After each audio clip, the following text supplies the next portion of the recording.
Bismillahirrahmanirrahim. Most costly cow of the world.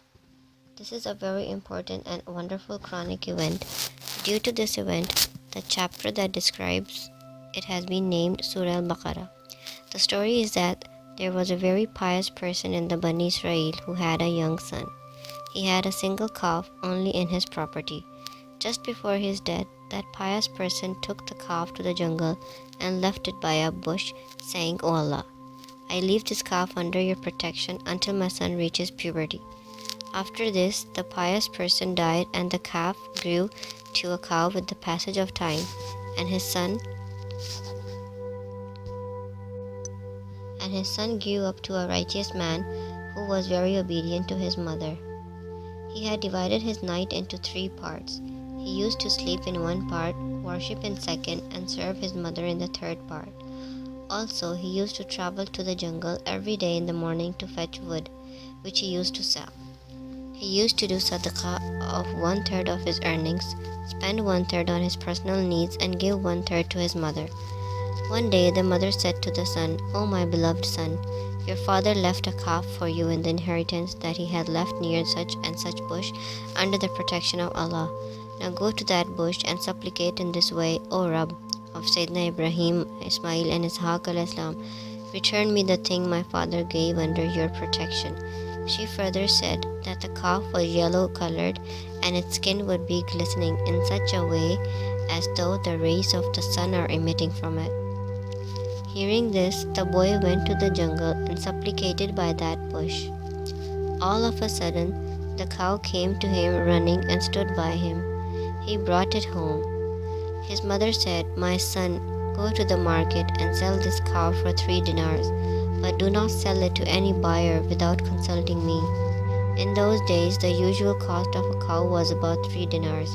A buyer came in the market who in reality was an angel, in fact. The angel said, "I will pay you more than 3 dinars on a condition that you sell me the cow without consulting your mother." The boy replied, "No matter how much more you offer me, I will not sell the cow without consulting my mother." Reaching home, the boy related the whole event to his mother. She said perhaps the buyer was an angel. "Therefore, O son, consult with him whether we should sell the cow or not." Thus when the boy consulted with that buyer in the market, he advised not to sell the cow. He said that in future the people of Sayyidina Musa al-Islam will buy this cow. He further advised to demand the price equivalent to the amount of gold that can be filled in the hide of the cow. They will pay the price he wishes. Therefore, after a few days, a very rich person from the Bani Israel named Amil was killed by his 2 paternal cousins, and they threw his body in a desolate place. The next morning, the search for the murderers began. After getting no trace, people went to Sayyidina Musa al-Islam and asked about the murderer. He ordered them to slaughter a cow and strike the dead body with its tongue or the bone of the tail, and then the murdered Amil will resurrect and tell you the name of his killer. Hearing this, the Bani Israel raised questions and arguments about the age, color, etc. of the cow. When they finally understood the type of the cow that was required, they then began the search for it. When they reached the cow of that boy, they realized that this was exactly the same cow they were looking for.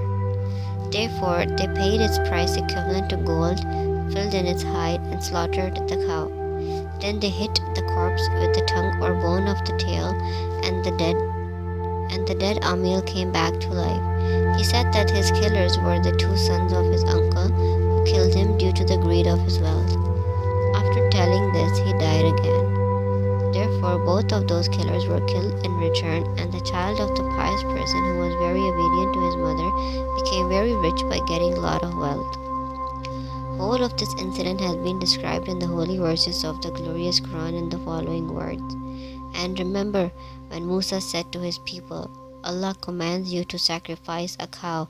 They said, "Are you making fun of us?" He answered, "I seek refuge in Allah from being amongst the ignorant ones." They said, "Pray to your Lord that he may describe the cow to us." Said Musa, "He says that it is a cow neither old nor very young, but in between. So do what you are commanded.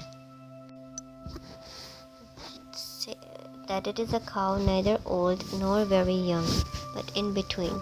So do what you are commanded. They said, Pray to your Lord that he may reveal its color to us. Answered Musa, He says it is a yellow cow, bright in color, pleasing to beholders.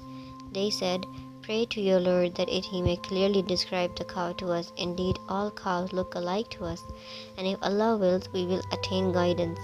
Said Musa, He says she is cow, not made to work, neither plowing the soil, nor watering the fields, flawless and spotless. They said, You have now conveyed the proper fact.